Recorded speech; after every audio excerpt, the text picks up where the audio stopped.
Pizzelle making. In preparation, I recommend that you set out all the ingredients that you'll need. Have the recipe written out to make sure that you haven't forgotten anything. You'll need 3 medium eggs and 3/4 of a cup of granulated sugar, 1½ cups of flour for the chocolate pizzelles, and 1 3/4 cups of flour, this is all-purpose flour, for the plain ones. 1/4 cup of Hershey's dark chocolate cocoa powder for the chocolate pizzelles.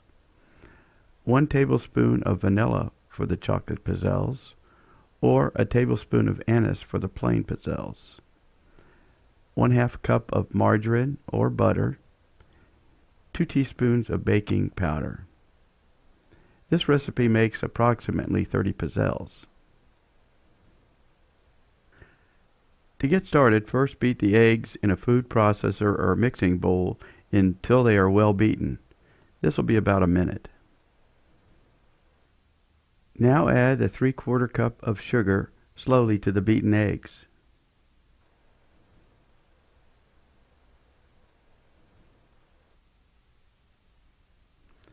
Add a tablespoon of vanilla or anise flavoring, depending on what you're making.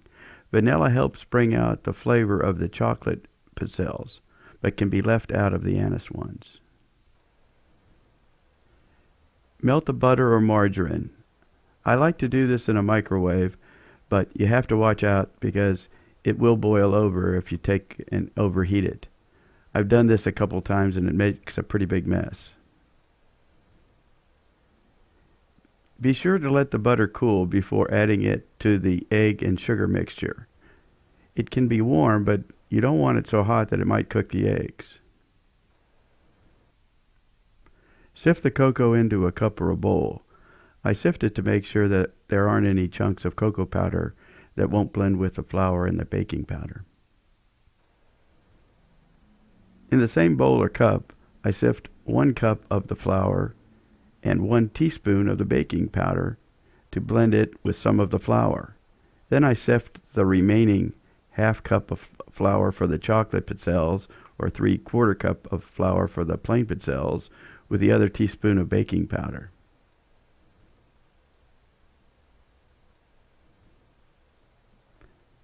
Next, add the dry mixture to the liquid mixture. Once it's blended for a minute or so and it looks smooth, check the consistency. It should slowly drizzle off a spoon or the spatula. It shouldn't be as firm as cookie dough.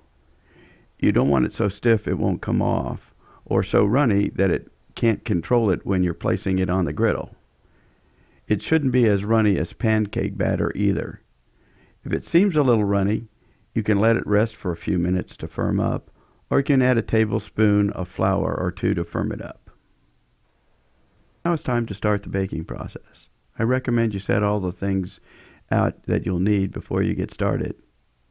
A timer with a small silicone spatula, which won't melt if it touches the griddle, a teaspoon and a cup of water in case the dough starts sticking to the spoon. I also have another plastic spatula to lift the cooked pizzelles off the griddle to keep from burning my fingers. The griddle I use was given to me by my mother. It's made by Salton and is a non-stick version that bakes 2 pizzelles at a time. I particularly like this model because it makes the thinnest pizzelles I've ever had. But if you like the thicker pizzelles, you won't be happy with this one. Heating the griddle up for about 5 minutes gets it ready for baking. You can watch the indicator light until it goes off, and that will indicate that it's reached the right temperature. Then I spray a little PAM on both surfaces and wipe them off with a paper towel. The PAM tends to puddle up, so I use the paper towel method to absorb some of the excess. Be careful not to burn yourself when wiping off the PAM. If you're afraid of doing this, you can make a few pizzelles that absorb the PAM and throw them out if you like.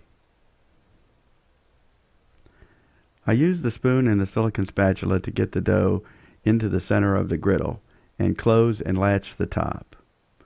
Cooking time will vary with the dough and the griddle. In my case, it takes 20 seconds. Some folks wait for the steam to stop rather than watch a timer, but I have a hard time getting this right, so I time the process.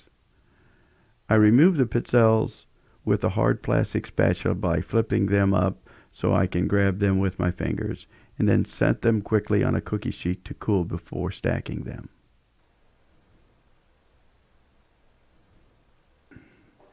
I have used aluminum foil to place the baked pizzelles on, but I prefer a cookie sheet. It seems to be easier to use, it cools faster, and it's just all around a preference that I have. I use the stack as I go method. As they cool down, I stack them.